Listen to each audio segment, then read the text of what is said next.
Thank you, Brenda. And yeah, it's good to see everyone again.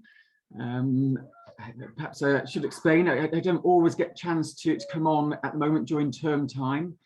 Just for the last few months, I've been busy with my new job, working in a local primary school. Yeah, I work part-time, but Friday is one of those days when I'm busy teaching.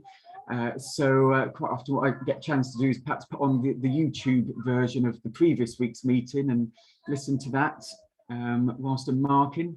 But yeah, it's lovely to be with you live this evening. But yeah, as you might know, myself and my wife Nellie, we have 3 children here in Plymouth. You might even be able to hear them right now playing in the background, but that's okay. We'll do it the Jewish way today, and yeah, just of all the family in the background, you might be able to hear them as we go on. But yeah, perhaps I should just give thanks first of all, because I know sometimes we go through tough times in life, sometimes in good times, sometimes with employment. You know, you can find yourself drifting or you know, looking for employment. I've just this last 6 months, I've kind of found myself in a place where just really been blessed by God, really thankful for that. Working in a local primary school 3 days a week. I used to be a primary school teacher for 10 years with my own class, but this job's a little bit different. It kind of just feels though God's just kind of led me into it. Basically for 3 days a week, I get to go in, and when you may be aware that teachers have a planning time, I get to go in and cover for a teacher when they go off for their planning time. So in a day, I get to go into 3 different classrooms and cover those teachers. And when I go in, I've been asked to teach religious education all the time. So the curriculum for the Plymouth, the Devon, the Cornwall area is actually really good. There's some good stuff that we can teach. 2/3 of the curriculum is Christianity.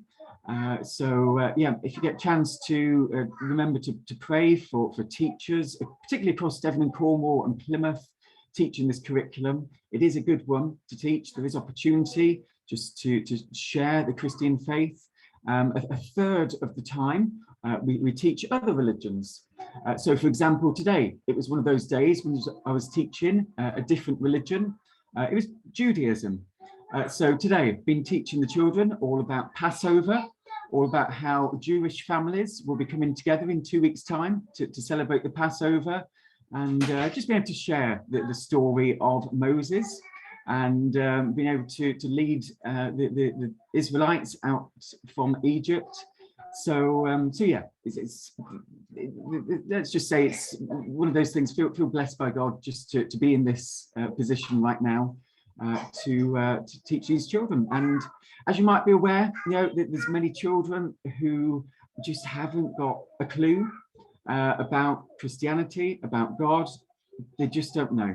So please do pray for teachers as they take the opportunity in religious education lessons, or whether there's a guest that comes into assembly, or you know, maybe the head teacher sometimes teaching some Bible stories in assemblies. Yeah, please pray for us as we do that at that work.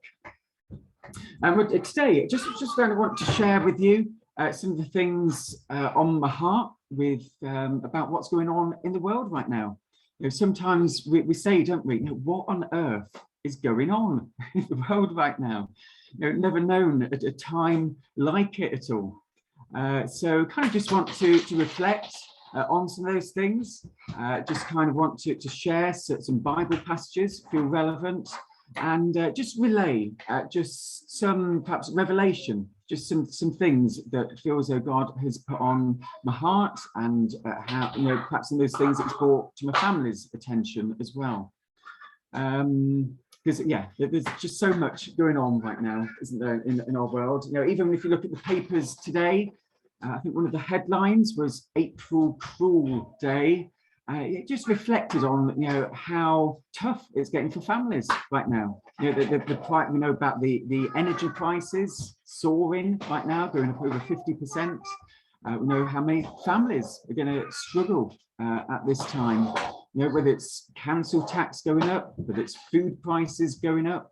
You know, there's a lot going on right now, isn't there? And I just wanted to reflect on that, to think, well, is it just happens to be that way? Is it just kind of accidental, just one of those things? Or could there be something else at play here? Could this be, could it be orchestrated, perhaps? Other people pulling the strings behind the scenes, which are kind of leading things this way. You know, just comes to mind in one of the prayer meetings I was in recently, there was this imagery of a mouse trap. Yeah, I don't know if any of you have got problems with mice in your home, but we've had an issue this last year with mice, particularly at night time, just them coming out. Been a little bit frustrating. So I've been trying to get better at catching the mice. You know, perhaps start off with one trap, maybe there's a few traps now. And sometimes, you know, I place down barriers, maybe between the kitchen and the dining room, and kind of, you know, just put down those barriers, just block the way for them, so that it's kind of narrowed down. So there's kind of one little area where they've got, if they're going to run between the kitchen and the dining room, they're going to go through this one little channel. And obviously that's where I place the bait, that's where I place the trap. So I'm starting to get a bit more successful at it. Even just the other day, yeah, kind of just developing things as we go along. You know, I found out that they quite like Cheerios, particularly Cheerios, which are smothered in peanut butter. So I managed to catch 3 within a 24-hour period doing it that way. So kind of getting a bit better as we go along. But as I said, it was strange then that this imagery came to mind during a prayer meeting. And I just had this sense that, you know, perhaps, I know in some of these meetings, we've been talking about those people behind the scenes, pulling the strings, global elites, those at Davos, World Economic Forum, you know, people along those lines. And it's just that sense in that prayer meeting that there's people that are setting traps. There's people who, you know, just like in the same way that I kind of narrowed things down. So the mice felt as though they had freedom to kind of run in a certain direction, but unbeknown to them, I kind of placed a barrier there and kind of channeled them in a certain direction towards the trap. And you know what? Do you ever think that sometimes there's people placing barriers there, people kind of, yeah, so I'm aware of the background noise. We're just sorting that out right now. So yeah, shouldn't be the background noise now. So yeah, are you ever aware that there might just be those background people placing barriers there, people just channeling us towards a certain direction? Maybe it's heading towards some sort of trap.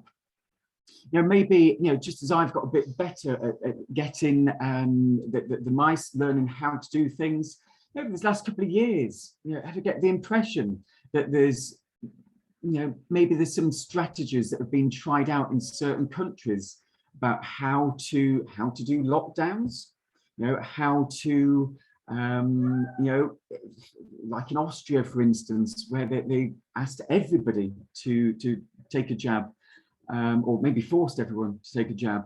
But then at the last minute, they kind of changed it and said, oh, no, you don't have to do that. So it kind of sometimes seems, though, that certain things are tried out in certain countries.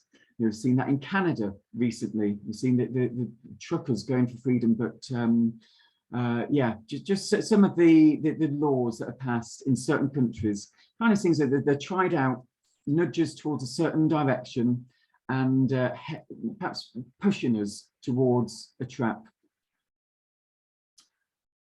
It was a couple of years ago that my dad had a significant dream. Yeah, but before I just tell you his dream, the morning after he had this dream, and you know, he's not someone that normally has dreams, but the morning after he had the dream, my mum had just been looking in the newspaper and the Telegraph. I think there was someone had written a question in there about finances, and they were saying about, oh no, you know, I think they're quite elderly. They were used to paying by check. They didn't want to go down this route of being pushed towards having to do everything online, having to do it all digitally. But they were being pushed that way. And they'd written to an agony uncle, Richard Madeley, I think it was. And they'd been complaining to Richard Madeley. But basically, Richard Madeley's response was, well, just put up with it. That's just the way the world is now. It's just digital currency. That's the way everything's going. It's just going to be done online. So just put up with it, because that's the way things are going to be. So my mum mentioned that to my dad, and went to him and said, it's just the way in which things are just going on, just this cashless society like that. And my dad said, oh, well, funnily enough, I had a dream last night. And in this dream, basically what had happened was in the nation, there'd been a case of hyperinflation. So basically, it was the country, our country, was in quite a bad way, because it basically headed towards the stage where there was some sort of economic crash, and a lot of people were in panic. There was hyperinflation going on. Basically, cash wasn't worth anything anymore. You might as well use the cash as toilet roll, because it would have been more expensive to buy the toilet roll anyway than have all this cash around. And so yeah, there'd been this crash. The economy had gone belly up. Hyperinflation was happening, and but on the positive side, he saw all these people running to take part in like a prayer meeting, because basically things had got so bad. People were crying out. People felt as though they just want to pray. So many people were desperate, and it kind of took that to push people towards praying, towards crying out to God for the situation. And it was just funny that happened at exactly the same time as my mum had come across this whole cashless remark in the newspaper. Now that was 2 years ago. And the last time I kind of facilitate some prayer meetings, and the last time we'd all got together to physically pray together in a building, back in January 2020, I shared that, and that was the last meeting that we had, just I felt to give warning. And since that, just been reflecting on that this last couple of years, we look at what's happened with COVID. I don't know if any of you ever went into like a supermarket and you heard them say on over the tannoy, or please can you pay by by credit card. We kind of, the government advice was to pay by credit card at that time, kind of being pushed towards this cashless society. We're seeing now the impact of inflation. I kind of thought 2 years ago that this crash would happen. It would happen very suddenly, but actually we do see this happening gradually over time. We see the inflationary pressures. We're kind of told, oh no, don't worry about too much. It's just a temporary blip. But I do just wonder, following on from that dream that my dad had, perhaps these inflationary pressures now, perhaps it's not just a temporary blip. Perhaps we are heading towards a situation where we have hyperinflation in this country. Maybe we need to be praying into it. Maybe there's a possibility we can pray to delay some of these things, because when we do get to that stage of hyperinflation, make no mistake about it, there will be a new economic payment system enforced on us at that time. We know that even just this last year or so, there's big talk of digital currencies. I think particularly in China, but many other nations as well, are talking about developing this digital currency, this new way of doing things. It's as if something could well be being planned behind the scenes that would be ready to be rolled out if ever it came to the time when the economy crashed. and basically cash was worth nothing anymore. So yeah, I kind of leave those thoughts with you in terms of that. I know just even last night on GB News, Mark Stein commented on how I think he mentioned, I think it was the years since 2018, he mentioned the Bank of England in terms of the quantitative easing.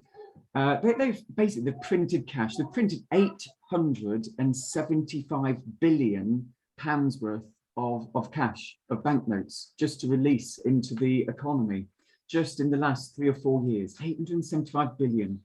That will have an impact, and it does kind of point towards harder times to come.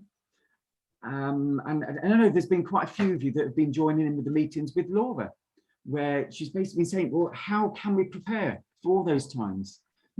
Maybe that might just be an opportunity to share the gospel. Just as, in Isaiah 60, it talks of the darkness, it talks of the thick darkness over the peoples that covers the earth. It says, but the Lord rises upon you. His glory appears over you. Nations will come to your light. Maybe there might just be an opportunity if we prepare well for those times to come. Perhaps that'd be our greatest opportunity, just to share the gospel with those who have no interest right now. Maybe some sort of economic crash will get their attention. Maybe if we are prepared, to share, whether it's stockpiles of things, some of those things that Laura has spoken about how we can get hold of.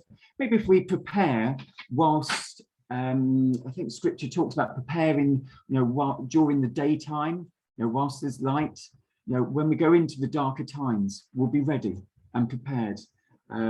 Just like Joseph was when they stockpiled, ready for the harder times to come. So let's be prepared. I know some of you last night even joined in with the Hephzibah meeting. There's 4 groups that joined together. In there, it's very challenging. Live not by lies. What that meeting was all about how those people that have lived in communist, Eastern Europe, how they lived through those times, and they recognise the times we're living in now. We're kind of heading in that direction. That time, they lived under a time of totalitarianism. There's many warning signals right now that we're heading towards those times. And in last night's meeting, they just shared about, it's not a popular message to prepare to suffer, but it's an important one that I think we need to hear right now, that we do need to prepare for that and be ready for those tough times to come, because there's many warning signs right now, many alarm bells ringing right now. I touched there on how the Chinese are preparing their sort of digital currency. There's many more things I believe the Chinese are doing right now. If we see at the beginning of the Bible, in Genesis 11, we see that time of the Tower of Babel being built. It says in verse 3 about, come, let's make bricks and bake them thoroughly. And it says they used brick instead of stone, and tar for mortar. It's kind of almost like a communist system. If you think about it, it says specifically in verse 3 of Genesis 11, they used brick instead of stone. If you just think about that for a moment, brick is, all the bricks are the same. There's identical, aren't they? There's that sense of how even in our society at the moment, we're being pushed towards where we all have to think the same. We all have to have the same ideology, this wokeness that we're all being pressured towards to having. You've got to have, the only view you can have is the view that's acceptable in the public opinion, that which we're being pushed towards again, particularly in the media. We know that from like Missing Millions. We know it's an unpopular message to be pro-life. But the abortion lobby again have been quite busy this week, haven't they? From what we've seen happening in the House of Lords and the House of Commons again, and the way that vote has gone. But in so many different areas, we're being pushed towards. There's kind of a one view we're allowed to have, but anything outside of that, particularly from the Judeo-Christian heritage, oh no, not allowed to have that view. So it's kind of just as it was back then in Genesis 11, so it is now. I just thought it was interesting. If you think about it, it specifies in Genesis 11 that it was instead of stone. Stone is quite individualistic. Think of Jerusalem itself, Jerusalem stone, very, it's individual, it's unique, built in that unique way. And isn't that just so reflective of how we are those stones that God is using to build his church, to build his body? That individualism is all part of God's design, of how he wants it to be for us, his church. And yet the world's system right now, we see this communist style being built. Everyone's got to be the same. It's all like brick-like, all being molded in the same image. Not this individual type. It was interesting actually, just Googling about Jerusalem stone, just looking at Turonian layers yielding something called Meleki. Sorry if I haven't pronounced that properly, but it says it's the most prized building stone. Meleki is soft and easy to chisel. Isn't that how we're meant to be? Moldable in the hands of our Father. But it's interesting, it says, and yet this same Meleki that's soft and easy to chisel, it hardens with exposure to the atmosphere and it becomes highly durable. It was used for the great public buildings of antiquity and for the construction of the Western Wall. I was just thinking, well, yeah, isn't that how we're meant to be as believers? Moldable, soft, moldable in the hands of our Father. And yeah, I think there's times to come, even now, even when perhaps to be like Ezekiel, who set his face as flint, that sort of hardness, as it were. It was Jeremiah as well, wasn't it? He was told that he was going to stand against the kings. He was going to stand against the officials, the priests, the people even. He was told to harden himself. So, and I think in that is something for us right now. We're to be hard when in that sense of perseverance, suffering, endurance, and yet soft and malleable in our Father's hands.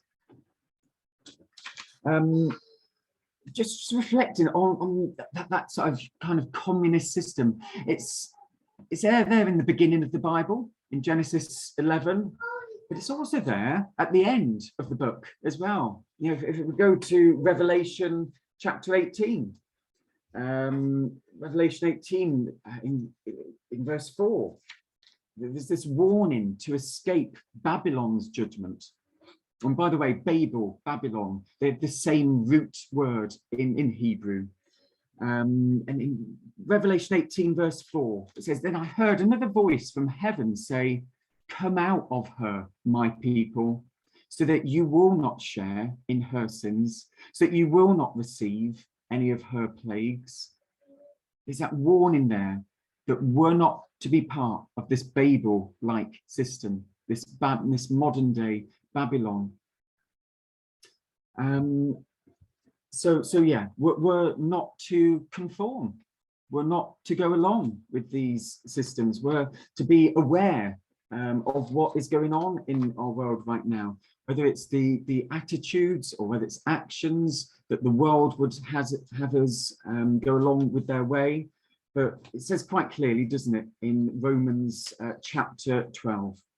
"Therefore, I urge you, brothers and sisters, in view of God's mercy, to offer your bodies as a living sacrifice, holy and pleasing to God. This is your true and proper worship. Do not conform to the pattern of this world, but be transformed by the renewing of your mind. then you'll be able to test and approve what God's will is, his good, pleasing and perfect will. I think we're living in a time when we need to be discerning, need to be aware of deceptions, and then not conforming, not going along with the flow. I think there was a comment last night about something about how, you know, a dead fish just goes along with the flow, and yet it's the fish that's alive, that has life in it, that it goes against the flow, doesn't it? You know, we see the pictures of the salmon, isn't it, that go against the flow, they go upstream against the flow.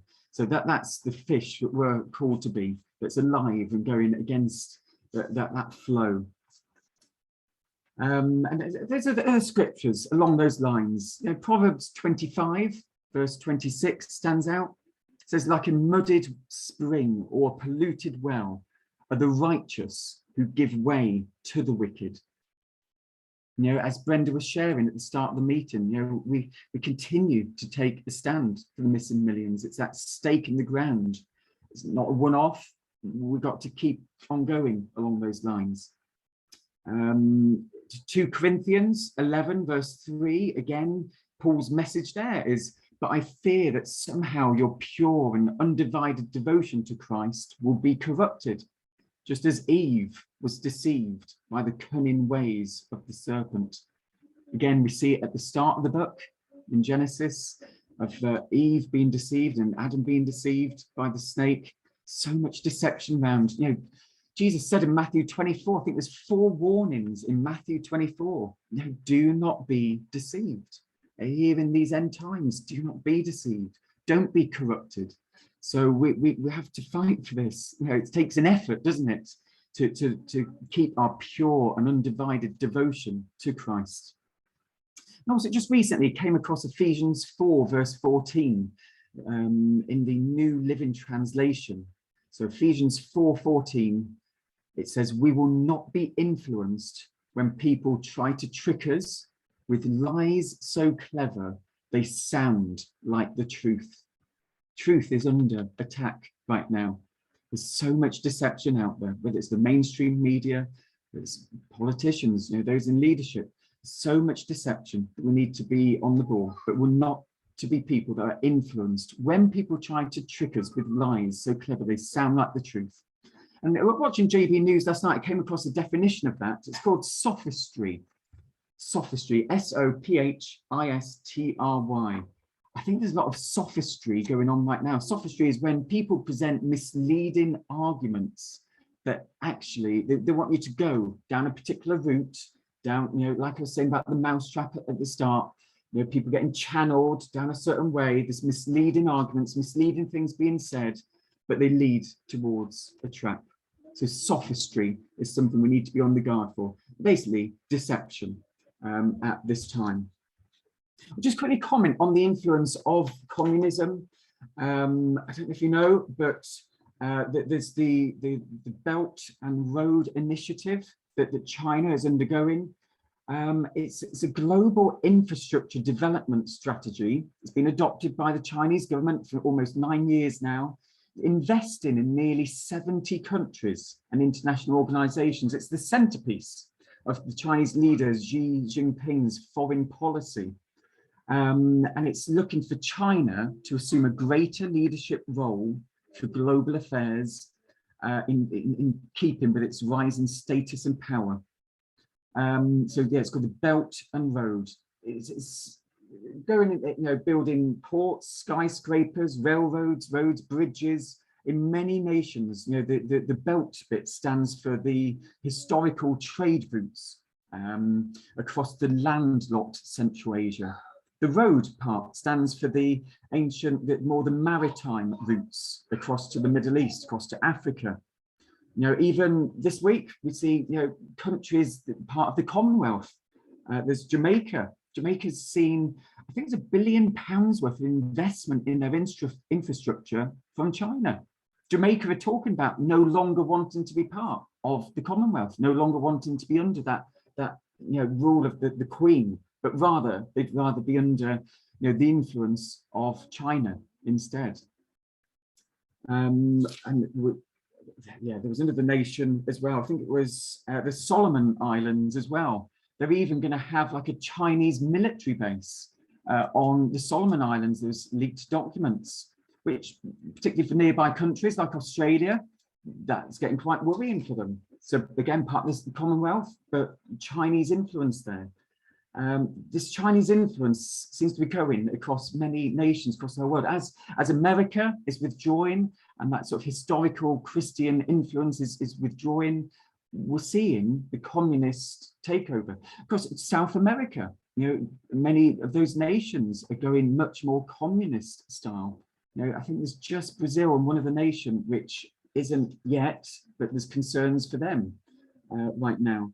But we're seeing that the spread of communism, that sort of Babel-like system spreading across the nations right now. One that we need to be aware of, but also aware that looking at scripture, looking at Revelation, it does speak of this developing in the end time. But so let's be aware of this, and yeah, be sensitive as to how to pray. And we need to pray to delay some things right now, or just be aware of you know, ultimately what we know is some of the monetary systems that will be influenced, which will be maybe communist style, like these digital currencies. You know, even in our own country, we've seen Chinese spies in the heart of Parliament. I don't know if you saw that story about a month or so ago, but that came out. We've got Chinese money going into our universities across this nation, across the UK. Again, you know, it's as if the money's going in so that China is spoken of in a favourable way.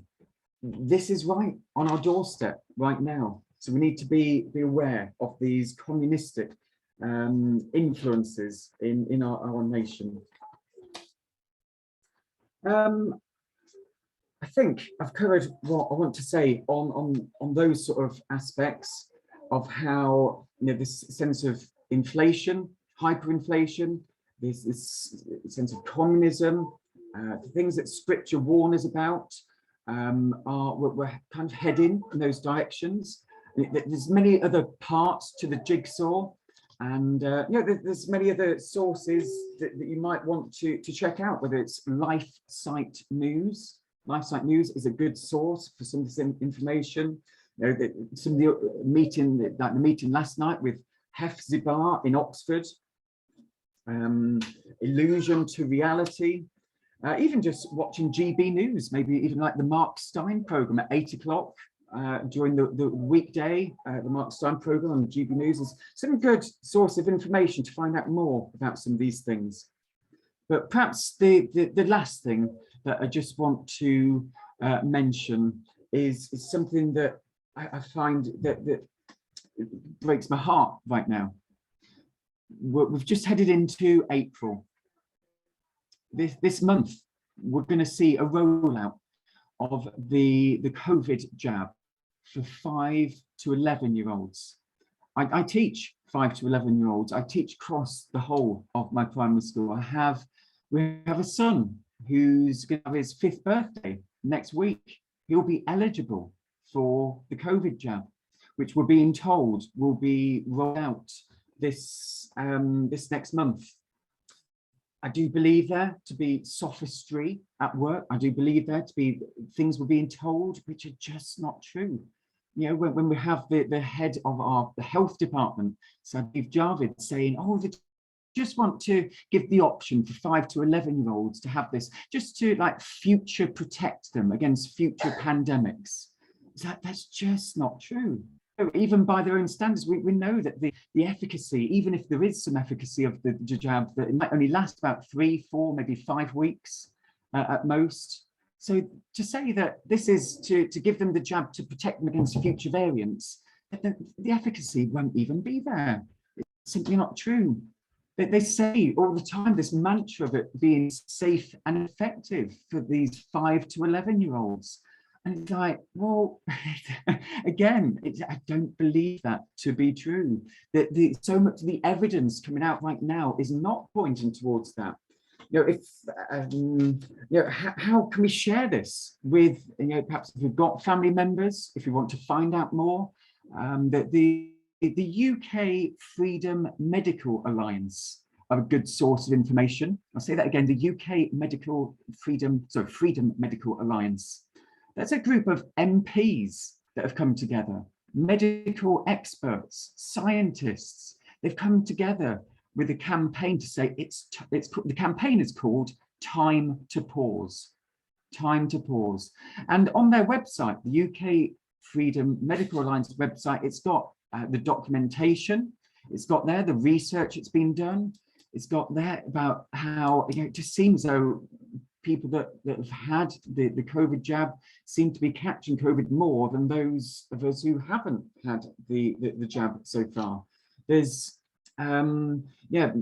much information coming out right now, many different sources of information coming out, but I've written to my daughter's school. My daughter turned 12 a couple of months back, just as they were rolling out the jab for 12 to 15-year-olds. Wrote to the school. No, they wouldn't listen. You know, it's I don't know if any of you have also tried writing to MPs, others in authority. They just don't seem to be listening right now. I don't know whether it's worth just to share. I was chatting with someone else who runs a prayer ministry in Plymouth recently, and they felt as though God said to them just to be quiet, just to, you know, they'd written to them, they'd done all sorts, and they felt as though they were hitting their head against the brick wall. And they just had a sense that what the Lord was asking them to do was to pray, just to pray about it, just to pray about who to speak to. And it was actually very much like how we might share the gospel with someone. We might pray about it beforehand. We might pray for opportunities. We might pray, Lord, show us who are those who might just need to hear this message right now. And maybe which families have got children in that age bracket of 5 to 11-year-olds who are weighing up right now whether they should give their child the jab or not. Because I do feel as though, you know, there's layers of protection. You know, the government should be protecting our children. That layer isn't there right now. Health authorities should be protecting children. I don't see that right now. Schools, maybe even the church. And I don't see that layer of protection. I feel as though maybe that one of the final layers of protection is parents. We need to be praying for parents right now. Parents who are weighing up whether to give their 5 to 11-year-old the jab. Parents who are weighing up the benefits and the risks. Right now, as parents, myself and my wife, we're thinking we're not seeing any benefit right now to giving our 5-year-old son this jab, but it's all risk and no benefit. And, you know, I was saying there about opportunities. You know, there's last week in my workplace, there was another parent there who said, well, have you given your 12-year-old the jab so far? And it was an opportunity to share. In a sort of non-confrontational way, naturally arose, I could share about how we hadn't. And it just so happened this parent had reservations, so they hadn't yet given their 12-year-old the jab. And it felt as a God-given opportunity. And you know, there's someone else there listening in the background as well. And yeah, there's one or two other opportunities like that that should come up to share on a one-on-one basis. Because certainly when I've tried to share with many others, been hitting my head against a brick wall. But you know, perhaps you might want to try that as well. Just you know, if you're concerned about this rollout of the jab this month to the 5 to 11-year-olds, pray about it. Let's pray for parents to have wisdom and insight. Pray for the grandparents to have that influence as well within families. You know, I'm seeing in the chat section right now, you know, for the Heart newspaper in April and May, on page 7, there's a powerful article there. But you know, there's more and more people that are challenging the narrative. You know, this narrative where we've been channeled, you know, like I said, that mousetrap, it's almost this, we've been channeled to have a certain view about this. And anybody that says something that questions the narrative is like, oh no, got to silence them. But there are more people speaking out right now. And I think we need to continue to do that. Because for me, when I look at verses in the Bible, like Revelation 18, verse 23, Revelation 18, verse 23 says, the light of a lamp will never shine in you again. The voice of a bridegroom and bride will never be heard in you again. Your merchants were the world's important people. By your magic spell, all the nations were led astray. When you look into it a bit more, for magic spell, it talks of pharmakia. There's something of a pharmaceutical nature that will be on a global stage. It will be of a deceptive nature. I see there a warning for us to be very careful about something of a pharmaceutical nature on a global stage that will actually harm people rather than help them. And so just as this last weekend, we've been standing in the gap for the missing millions, been praying into that. And we've been saying, why was it back in 1967 that even the church stayed, on the whole, stayed silent? Why did people not speak up? Which has now led to millions of little ones losing their life. And yet I feel that we're on the verge of another momentous time of potential damage for our young people. Because this will not stop at the 5 to 11-year-olds. They're already testing this on the under 5s. They're already rolling out this for younger children in places like America, in Israel. There's plans, Pfizer have said there's plans that, for 6-month-old children to 5-year-olds, they want to roll it out just as one of the standard vaccinations. And yet, we just need to ask ourselves some simple questions. Where is the long-term safety data? There is none. Where's the medium safety data, the medium for like 2 to 5 years? There is none. There's only short-term data to go by. And even the short-term safety data is concerning right now. The last time I happened to look on the government website, the yellow card reporting system for the UK, you're talking over 2,000 deaths, over 2 million adverse reactions. When you look at the similar system for the European Union and for America, take the European Union, America and UK into account, and it lists there well over 50,000 deaths.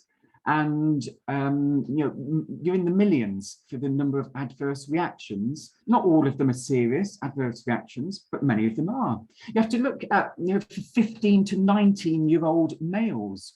Why is it that since the Pfizer rollout, the excess deaths in that age range, I'll say it again, 15-year-old children to 19-year-old boys, why is it there's excess deaths? More boys dying in that age range. Why is it this? I've been looking at the number of sports people that have been collapsing, having heart conditions, breathing difficulties. I think it was the French tennis player in the top, I think it's about the 73rd seed, I've forgotten his name, but 73rd seed tennis player, he can't play anymore since he's had the jab. And there's these sports people saying they wish that they knew back then what they know now, that there are significant risks. And for the younger generation right now, I believe we're on the verge of another missing millions scenario where there's going to be tremendous damage done to our young people.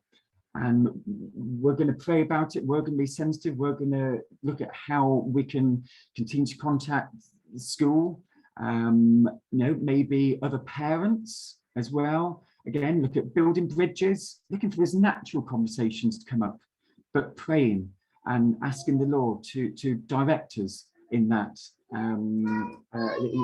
in those things. Sorry, there was just one other thing. I know in 2 Timothy 3 verses 8 and 9, it's come across these two characters. I don't know how to pronounce it. It's like Jannes, is it, and Jambra.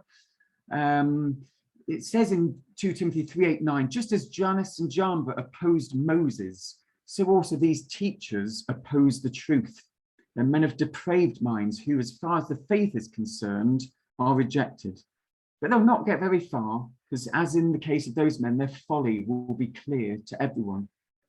My understanding is, looking into it a little bit, Jannes and Jambra, well, those like magicians.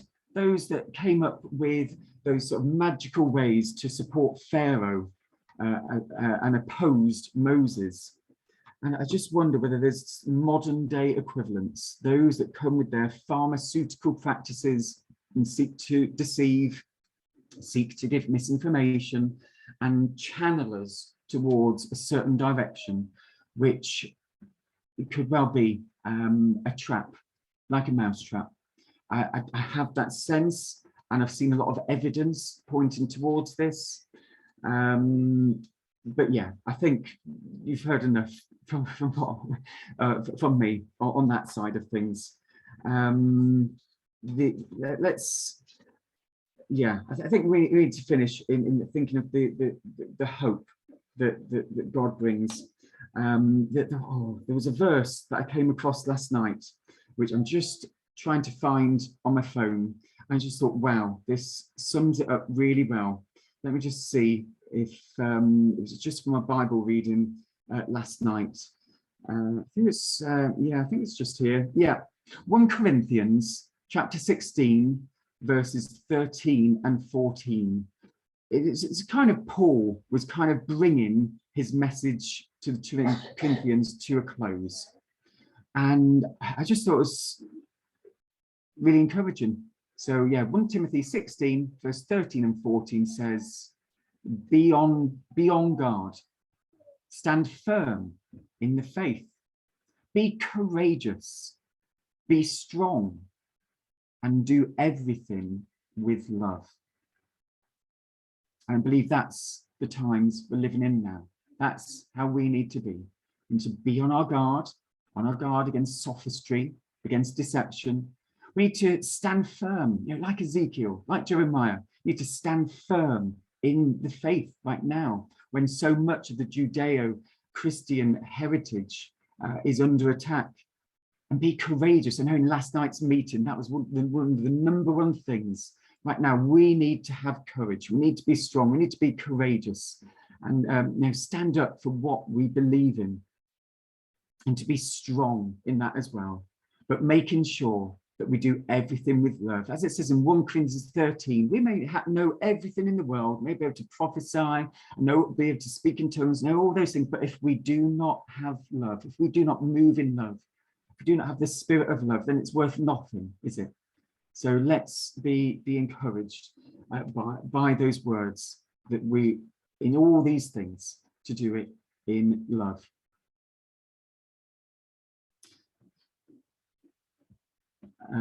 I'm just wondering whether this will be a good time to pass back to Brenda. I'm looking across at Nellie, because was there anything particularly you wanted to share, or just want to leave? Yeah, I think I've just kind of touched on a number of things. So yeah, I hope you find those things helpful. Thank you for some of those things. I'm just looking at some of the things in the chat as well. Brenda, you're still muted, so I don't know whether you want to unmute and just follow on from that. Okay, well, we certainly need to be warned. There's so much going on at breakneck speed that the enemy is going at. But I thank God for young men like you. I thank God that you're prayerful and watchful and not afraid to speak out on these things that are really their life and death. We want to, we would like to, in some ways, to have that emu mentality and bury our head about what's coming. But I remember Amir Tsarfati saying, well, what did you expect the end times to be like? We've got a lot about the end times, and deception is a big part of it, but also the preparing the stage for the one world leader. And we will give a chance for a couple of questions, because just going to I'm just going to share, in case some people have to go, I'm just going to share about the next people, and we'll worship, and people can just think just of a couple of questions they might like to ask. But next week we've got Paul Taylor. Now, Paul Taylor lives in Bude in Cornwall. So we've met him a few times. He's a really good man. He was an elder to Colin Urquhart for many years, and so he's got a lot of heart, very, very strong heart for the church, and I feel that is so important. I know on Saturday one thing that left me feeling so grieved was that the church had quite a big part in the bringing in of the abortion bill. The church, the actual church, we actually had a big part in it. And it was, of course, it was more the Church of England then, but they actually got it before David Steele. And so, you know, the church, we just need to be salty and light. So next week we've got Paul Taylor, and the 15th is what they'd call Good Friday, but it's Passover Eve. And so I'm just going to be here. I'd like you to join me to just bring some meditation on the cross, to bring some songs to worship around the cross, to think about the words of Jesus from the cross, to think about how his death was like no other death that there has ever been, and how it changed. It changed everything for a lost humanity.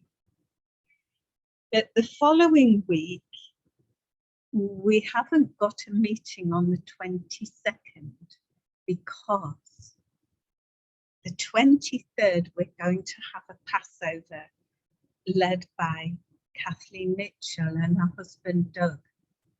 And so that to get the full Jewish perspective on the Passover will be amazing. So I'm going to say, you know, do be sure to download your Haggadah and tune in on the Saturday, the 23rd, same time, 4 o'clock, same details and everything. But in the following weeks, we've got some amazing, we've got Nick Skeeler and Dave Brennan from Brephos and Derek Walker. And Malcolm Heading is coming again. So we've got some very people who are on the cutting edge of what's happening in Ukraine, how that's going to affect us, what is really the truth out there. And of course, we've got our 3-day prayer and fast. And I just want to thank God for, you know, we've probably nearly around 100 going now to fast for 3 days. I was thinking how many, you know, how many groups can God find who are 3 days just trying to hear what's on his heart and praying it through. We've got Derek Walker and Pastor Dennis Greenidge as our speakers. So, you know, we really want to make a difference, and I believe it is the Gideon Army that will make a difference. Thank you for the difference you're making, Ben, with your prayer meetings. And, you know, I see a passion that we need multiplied, and so you're, you know, a really, really good example of that. So we're just going to sing Lord All Glorious, to just, you know, just feature on Jesus has got it in hand. God is God all on his own. God is... Others might like to think that they're taking the world where they want it to go. But in the end, it will go where God wants it to go. And so let's just worship, and then we'll just have just 2 or 3 questions before we close.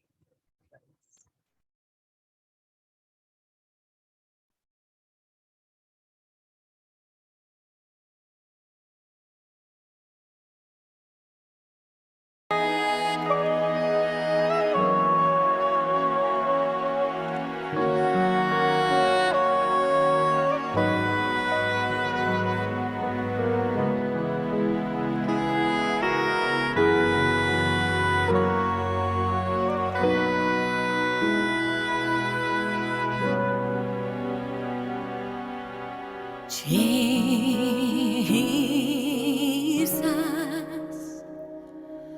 Lord, all glorious Jesus,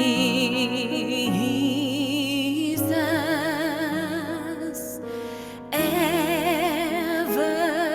victorious. My heart lives in worship. Great are you, my soul cries. Jesus, you're beautiful in my eyes.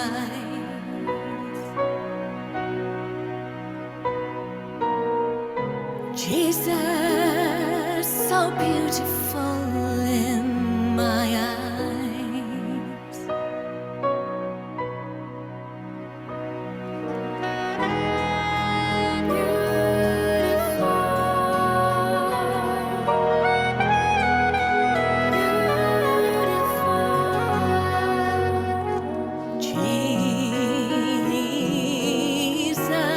Jesus, high and holy one, Jesus,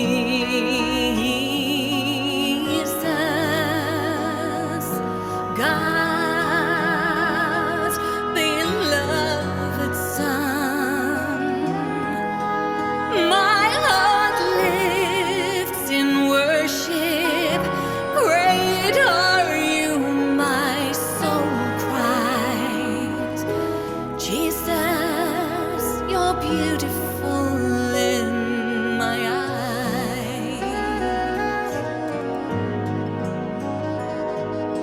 Jesus, so beautiful in my eyes. What an awesome sight, clothed in glory bright, crowned in radiant light. Jesus,